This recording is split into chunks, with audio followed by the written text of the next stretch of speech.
Oke, baik teman-teman. Kali ini saya akan menyampaikan materi pertama pada CLO2 mata kuliah struktur data. Sebelumnya kita belajar tentang berbagai macam jenis linked list, mulai operasi insert dengan 3 jenis insert, kemudian delete dengan 3 jenis delete-nya. Selain itu kita juga belajar proses-proses lainnya yang bisa diterapkan kepada single linked list, double linked list, maupun circular linked list. Nah, pada CLO2 dan CLO3, kita akan mempelajari berbagai macam jenis struktur data di mana setiap struktur data tadi memiliki behavior ataupun operasi khusus yang spesifik terhadap si struktur data. Struktur data ini dibuat untuk menyelesaikan kasus-kasus yang spesifik, sehingga memang tidak akan sefleksibel ketika kita mempelajari linked list. Karena linked list itu eh, kita asumsikan proses eh, functionality ataupun primitifnya lengkap ya. Nah, contoh yang akan kita pelajari di CLO2 ini adalah struktur data berjenis tag, kemudian queue. Di CLO3 kita akan belajar tree dan graph. Nah, pada materi kali ini kita akan belajar struktur data stack. Nah, stack ini proses sebuah struktur data yang proses pemasukan dan penghapusan datanya mengikuti konsep dari tumpukan. Jadi ketika kita menumpuk sesuatu, data yang pertama kita akan masukkan ke dalam tumpukan tadi pasti berada di paling bawah, sedangkan data yang paling terakhir kita tumpuk, maka datanya ada di paling atas ya. Jadi stack ini kita gunakan atau kita kenal dengan prinsip last in first out gitu ya. Jadi sebelumnya kita belajar struktur data bisa insert dari depan, dari belakang, dari tengah-tengah, menghapus bisa dari depan, dari belakang, dari tengah-tengah. Nah, untuk stack maka prinsipnya adalah seperti tumpukan. Data yang pertama masuk, dia akan berada di paling bawah, artinya dia paling akhir dikeluarkan, sedangkan data yang baru banget masuk atau yang paling terakhir kita insertkan malah akan kita keluarkan paling pertama. Teman-teman bisa membayangkan ketika sedang memakan Mr. Potato. Pak, kentang yang paling pertama dimasukkan pasti akan paling terakhir dimakan. Sedangkan kentang yang paling terakhir dimasukkan akan kita makan pertama kali.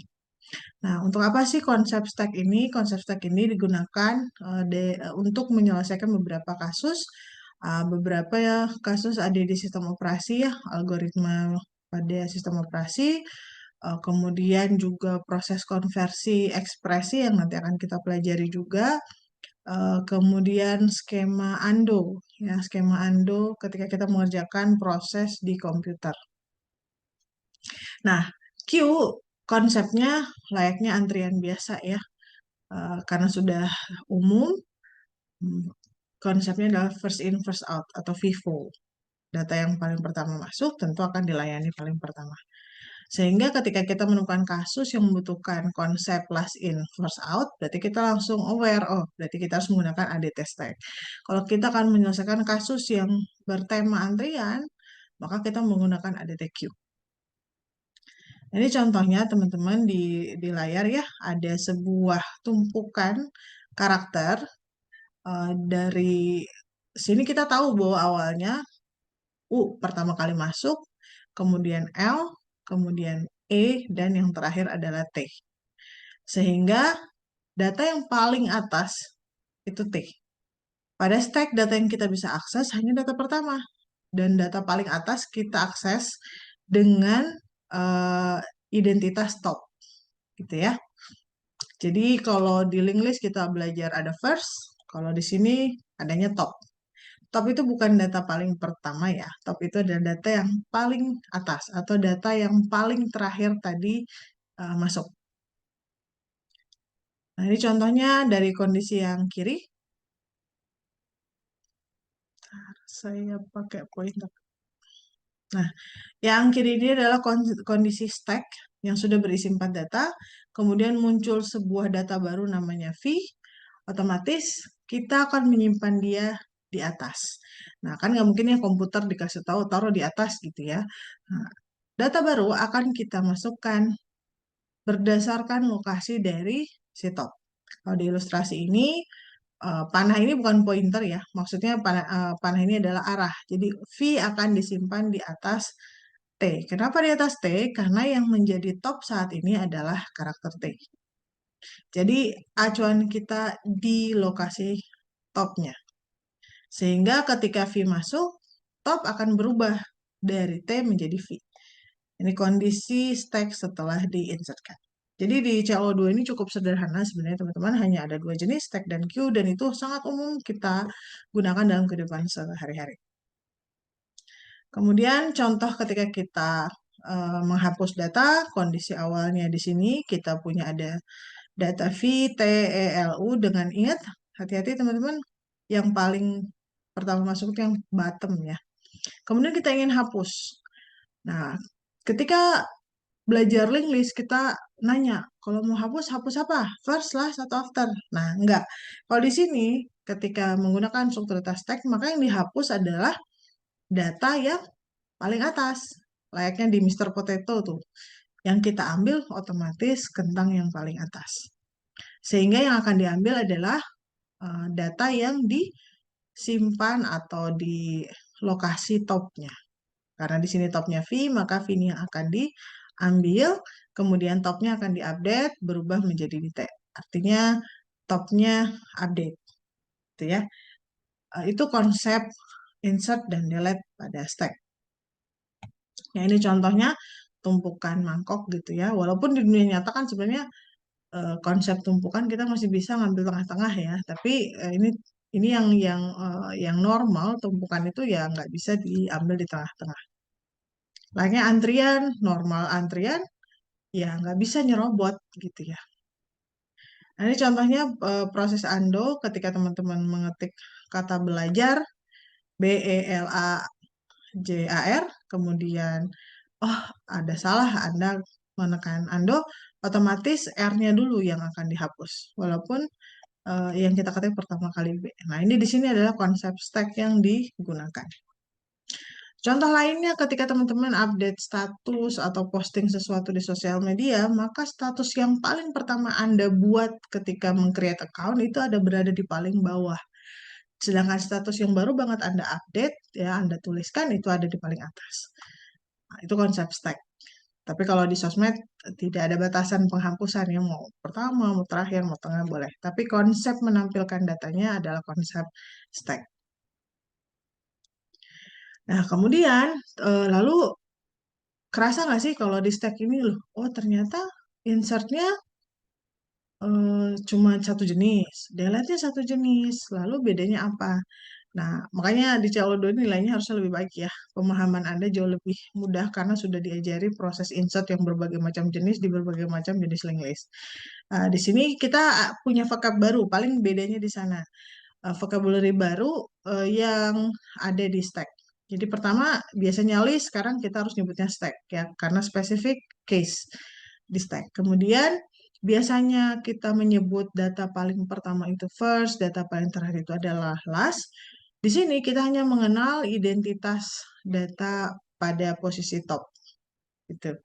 Uh, Disitulah, di top itulah proses berpusat. Mau memasukkan data, kita lihat topnya, oh berarti taruh di atas top.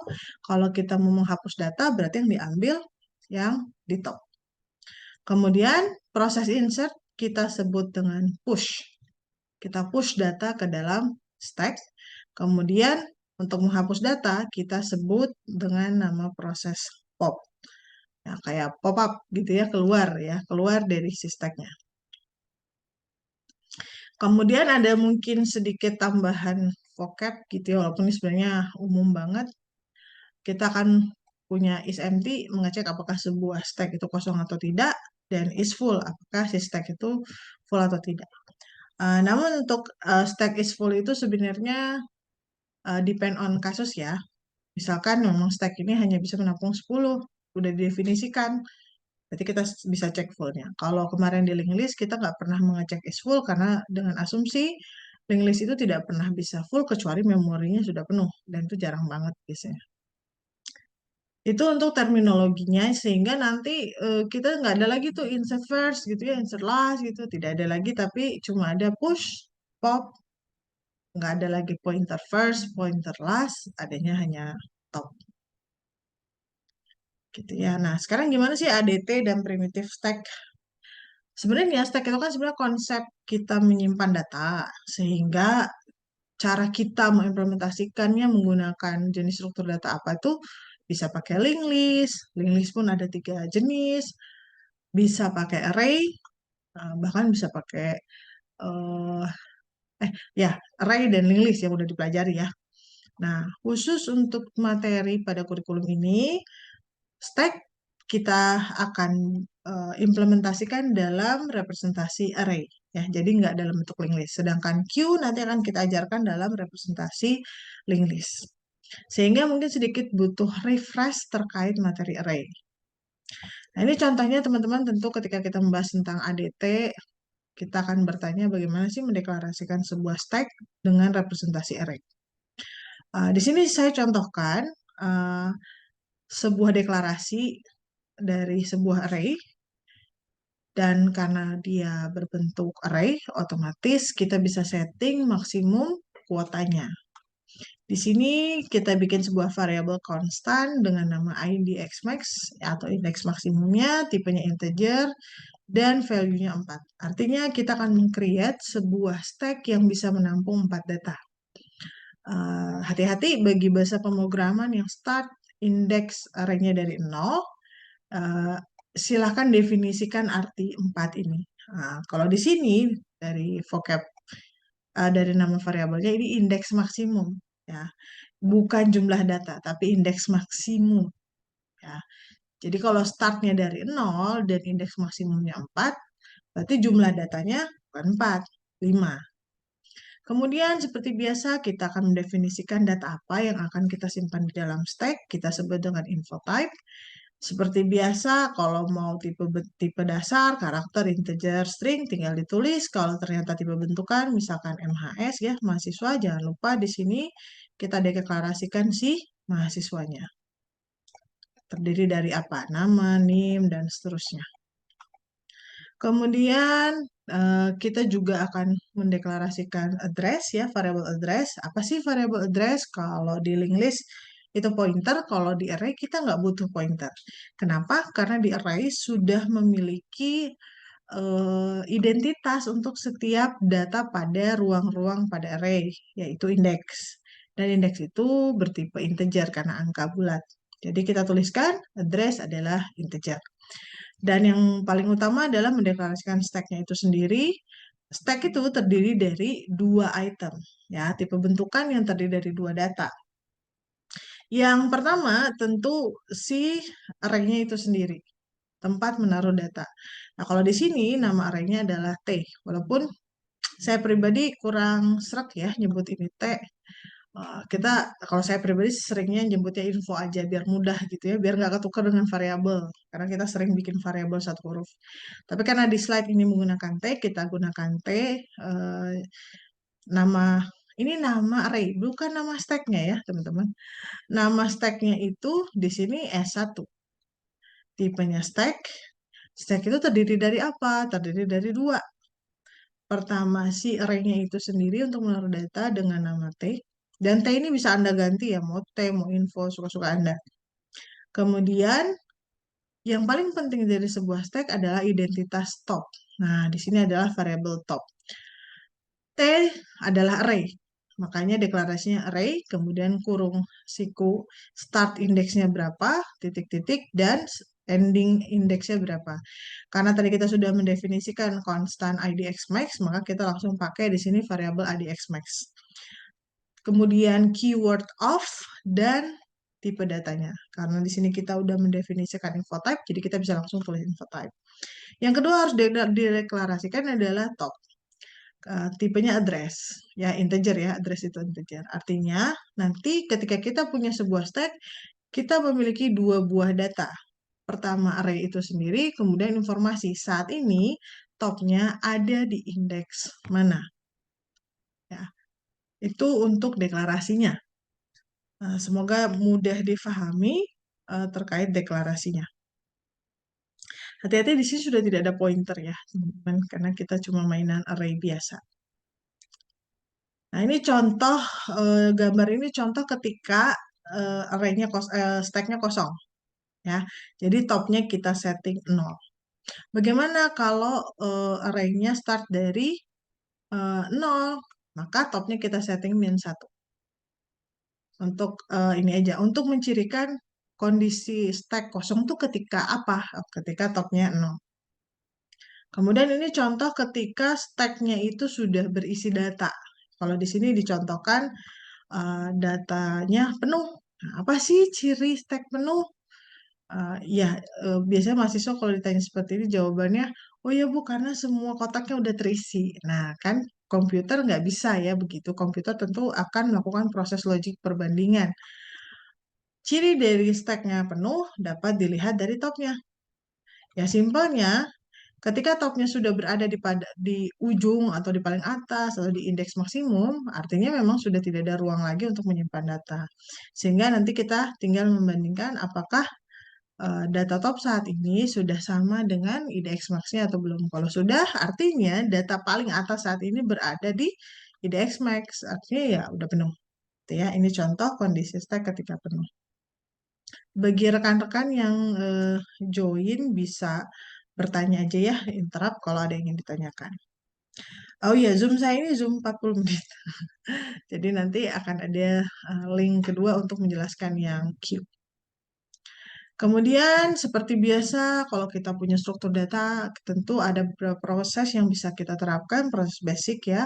Pertama, function is empty, di mana akan diberikan sebuah stack namanya S, return-nya boolean. Kalau dia empty, maka true. Kalau dia tidak empty, maka false. Kemudian ada juga is full, sama diberikan juga sebuah stack S, return-nya adalah boolean. Jika true, artinya dia penuh. Kalau dia nggak penuh, berarti dia false. Kemudian kita punya create stack seperti biasa. Mungkin di sini agak uniknya adalah functionnya tanpa parameter. Nanti saya jelaskan. Jadi meng-create sebuah stack dan return-nya adalah ya tipe data stack itu sendiri. Kemudian ada prosedur push. Push itu proses insert. Maka diberikan sebuah variable stack tempat yang kita menginsertkan data. Kemudian kita akan diberikan sebuah variabel P yang merupakan info type, yaitu data yang akan kita push ke dalam stack. Ada yang terakhir, prosedur pop akan diberikan sebuah stack yang akan kita keluarkan datanya, dan datanya akan ditaruh di variabel P setelah proses pop selesai dilaksanakan. Jadi sekarang tugas teman-teman adalah membiasakan ketika menginsertkan data nyebutnya push, ketika menghapus data nyebutnya pop. Ketika membaca sebuah proses push langsung aware, oh ini tuh menginsertkan data di mana. Kalau pop mengeluarkan data di mana. Nah, itu ya. Semua akan berkutat di topnya. Karena ilustrasi ketika kita menggunakan primitive stack ya. Pertama S diassign create stack. Artinya kita memanggil function create stack, ya, return value-nya berupa stack dan itu ditaruh di S. Nah, ini contohnya ya. Create stack itu adalah membuat sebuah stack dan mengenolkan si topnya. Sama kayak linked list, create list berarti mengassign 0 pada listnya. Kemudian setelah itu kita panggil nih function is empty. Terus kita berikan variable S. Maka ketika ini dipanggil, dia akan return true. Kenapa true? Karena topnya 0. Ya, true kosong. Kalau kita panggil is full S, maka dia akan return false. Kenapa false? Karena saat ini topnya tidak sama dengan IDX max. Lalu kita push S, P. Artinya apa?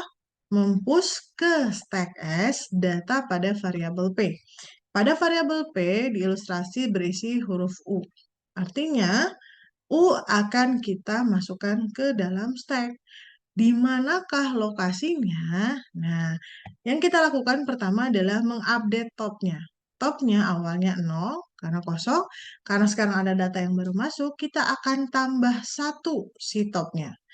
Ditambah 1 menjadi 1, maka itulah lokasi buat data P. Sehingga U masuk di indeks 1. Jadi tahapannya adalah update dulu si topnya dengan menambahkan satu, baru menginsertkan data tersebut ke lokasi indeks top pada array bernama T di sini ya. Nah, kemudian push s, key. Sama kayak tadi menginsertkan data di key, kita update dulu topnya, tadinya 1 jadi 2, baru V masuk ke indeks kedua. Pop S, R. Pop adalah mengeluarkan isi stack, stacknya S, dan hasilnya disimpan ke variabel R. Ini ya, jadi saat ini sebelumnya topnya 2 ya. Kemudian eh, kita lihat kalau dipanggil pop berarti kita akan mengeluarkan data pada indeks di top ya, kan kita cuma bisa mengeluarkan data di paling atas. Oh, ada V, maka V kita copy ke R. Kemudian setelah itu kita akan update. Tadinya 2, kita kurangi 1. Karena data berkurang ya. Jadi ini 1. Inilah kondisi akhir. Ketika kita melihat gambar di sini, teman-teman, isi stack T ini sebenarnya ada 2, V dan U.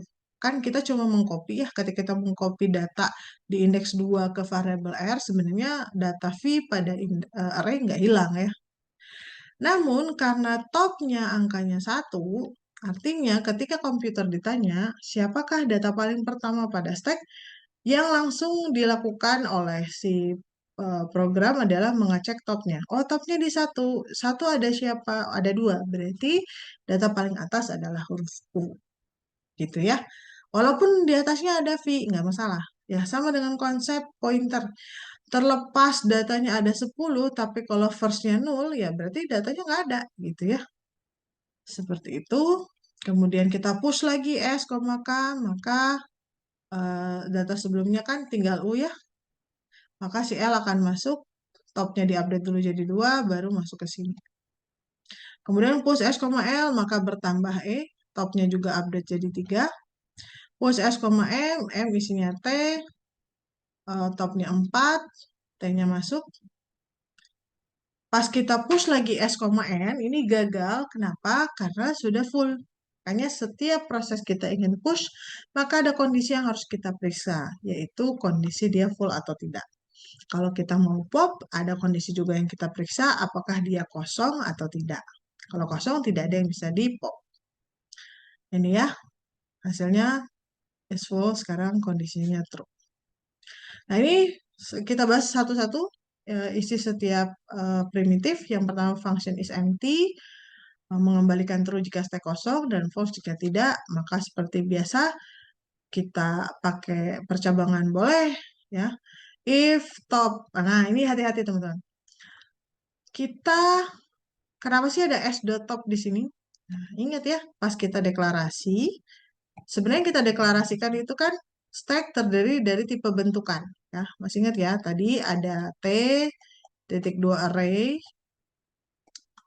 bla bla bla bla bla, kemudian ada top, titik 2 address. Nah, artinya apa? Kita diberikan variabel S ini, gambarnya itu seperti ini. Ada 2 entitas di dalamnya. Sehingga ketika kita ingin membandingkan top, nggak boleh cuma if top sama dengan, nggak bisa. Top ini adalah elemen bagian dari tipe bentukan S. Di sini bukan S1 ya, ini S. Misalkan S, karena di sini di givennya adalah S. Jadi, jika S dot topnya sama dengan, nah ini double ya, ini salah nih. Sama dengan 0, dan kita return true. Else kita return false. Boleh juga langsung pembandingan boolean ya, teman-teman. Return s.top sama dengan 0. Nah, ya cukup satu baris ini sebenarnya. Nggak usah pakai if then ya, karena masih bisa dilakukan perbandingan boolean. Ini untuk is empty, kemudian untuk is full, yang kita bandingkan tadi ya konstanta IDX max. Jangan lupa s dotnya. Ini juga bisa digantikan dengan s.top return s.top sama dengan IDX max. Nah, ini bisa menggantikan sintak. Itu untuk mengecek full atau tidak. Kemudian untuk create stack sederhana juga, tapi mungkin agak unik di sini karena baru kali ini mungkin ya kita menggunakan function prosedur dengan parameternya kosong. Artinya dia tidak mendapatkan apa-apa. Jadi, tapi harus menghasilkan stack. Ya sudah, berarti di kamus lokal kita buat si variabel stacknya, kemudian kita assign 0 topnya. Jangan lupa s.top.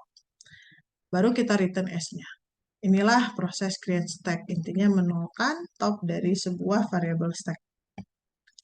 Itu untuk create stack. Nah, sekarang kita push nih, teman-teman. Push itu seperti yang saya jelaskan tadi ya. Pertama kita cek dulu, dia penuh apa enggak. Karena kita sudah punya function is full, kita bisa langsung gunakan. If function is full as, ya. Ini langsung nggak usah dibandingin sama dengan true, nggak perlu ya, karena dia boolean. Dia langsung gini juga boleh. Jadi apapun hasil function ini yang dia return, mau true berarti jadi masuk ke dalam, kalau false berarti masuk ke else. Ya, if is full as, then output stack penuh. Berarti kita nggak bisa melakukan proses push. Kalau nggak penuh, berarti tahap pertama tadi kita akan cek topnya ya. Ini contoh kondisi ketika dia penuh, maka si P nggak bisa dimasukin. Kemudian ini contoh ketika stacknya tidak penuh, pertama kita update dulu si topnya dengan 1. Ingat, bukan top aja, s.top ya. Mau pakai s.top plus plus juga boleh. Kemudian pertama kita update dulu nih dari 3 jadi 4. Kemudian kita assign data yang akan diinsertkan itu. Nah, ini yang harus hati-hati. Kan kita ingin memasukkan si variabel P ya, variabel P ini ke dalam kotak ini. Artinya, kita akan mengassign P ke dalam si kotak itu. Kotak itu apa? Pertama, karena kita dikasihnya S, berarti sebut S-nya dulu. Baru kita sebut T-nya. Karena ini tipe bentukan, makanya yang keluar adalah S.T. Karena T ini adalah array, maka kita harus menentukan indeks posisi data akan dimasukkan. Nah, jangan sebut 4 ya, jangan S.T kurung siku 4, nggak boleh ya. Kita ingat, fokus kita adalah menginsertkan data berhubung, lokasinya pasti ada hubungan dengan top. Jadi langsung aja S.T pada lokasi S.top. Nah, karena S.topnya 4, berarti ini sama dengan 4. Jadi, pada stack S, di array T, pada lokasi indeks 4, akan dimasukkan data P. Gitu ya. Jadi, jangan sebut-sebut angka, karena belum tentu di 4, belum selalu di 3, belum tentu di 2.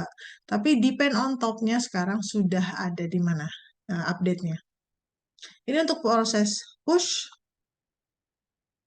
Kemudian untuk pop, artinya kita mengeluarkan data, maka yang kita cek adalah dia kosong apa enggak. Kalau kosong, ya nggak bisa melakukan apa-apa ya. Jadi kita outputkan stack kosong. Kemudian ketika dia tidak kosong, maka sama seperti yang tadi, cuma bedanya kita ambil dulu datanya, baru kita update topnya. Ya, jadi mengambilnya, mengcopy data paling atas ke sini nih, biar ada T di sini. Sintaknya apa? Berarti kita akses dulu, jadi kita taruh variabel P akan menerima data dari sini. Nah, ini tuh apa? Ini itu adalah S.T, ya, karena tipe bentukan. Karena ini array, langsung kita berikan lokasinya di kurung siku ini. Karena yang kita akan ambil selalu data yang paling atas, ya udah paling atas itu cirinya ada di variable top. Jadi pada indeks s.top. Karena s.topnya lagi ada di 2, berarti yang kita ambil adalah data di 2. Setelah itu, setelah T masuk ke variable P, tinggal kita update. Sekarang topnya berkurang 1. S.top diassign S.top minus 1, atau boleh juga S.top min-min. Seperti itu untuk proses pop. Ada juga proses di mana kita sebelum topnya turun, di-assign dengan 0. Jadi biar ini tuh 0. Itu juga boleh. Ya, tergantung dengan kebutuhan. Yang pasti ketika topnya di 1, kita akan tetap komputer akan menganggap data data paling atas ya di indeks satu, terlepas di indeks 2, 3, 4, 5 ada datanya. Itu teman-teman untuk stack ADT dasarnya. Nanti akan ada video untuk menjelaskan penerapan stack pada konversi infix ke postfix dan sebaliknya di ya ada yang lebih detail. Kalau di sini sesi online ini saya fokus untuk menjelaskan pengantar untuk stack dan queue-nya. Sehingga nanti kalau teman-teman latihan akan lebih mudah. Apakah ada yang ditanyakan yang sedang hadir saat ini? Jika tidak ada, saya akan close dan saya akan lanjut ke link yang baru untuk menjelaskan struktur data queue atau antrian. Lanjut aja, Bu. Oke, sip. Terima kasih. Saya close.